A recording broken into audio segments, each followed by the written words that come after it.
ఈ పొదుపు కట్టించే ఆఫీసర్లకి ఏం పని పాట లేనట్టుందబ్బా! ముందేమో ఈరోజు ఆఖరి రోజు వెంటనే వచ్చి తంబేయాలని చెప్పి ఒకరంటే, తీరా ఆగమేఘాల మీద వచ్చేసిన తర్వాత అంత దూరం నుంచి ఎందుకొచ్చినవమ్మా? ఒక్కళ్ళు లేయకపోయినా ఏం కాదు గ్రూప్‌లో అని చెప్పి ఇంకొకరన్నారు. అప్పుడు ఎలా ఉంటది చెప్పండి? పిచ్చి కోపమొచ్చింది నాకైతే. అసలే ఉదయం నుంచి ఏమి తినక పేగులు పెరిగిపోతా ఉన్నాయి. నాకైతే ఇంక చేసేదేం లేక ఆ పనైతే పూర్తి చేసుకొని తొందరగా ఇంటికైతే వచ్చేసినా. అసలు నేను రావడానికి ఇంకొక రీజన్ మా ఇంటికెళ్ళి మా వాళ్ళని చూడొచ్చని. ఇంటికొచ్చేసరికి మా అమ్మ చూడండి నా కోసం ఏమేమి రెడీ చేసి పెట్టిందో చికెన్ ఫ్రై, మటన్ కర్రీ, ఇంకా తలకాయ కూర, పప్పుచారు, ఇంకా వీటన్నిటికంటే నాకు చాలా ఇష్టము ఈ గోరుచిక్కుడు ఫ్రై అంటే.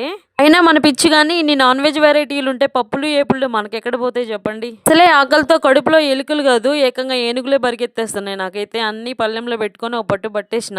నేను తినేదే ఎక్కువ అని నేను అనుకుంటుంటే మా నాన్న మాత్రం నా పక్కనే కూర్చొని కడుపు నిండా తినమ్మా ఆ కూర తెచ్చే ఈ కూర తెచ్చే అని మా అమ్మని సతాయిస్తా ఉండు.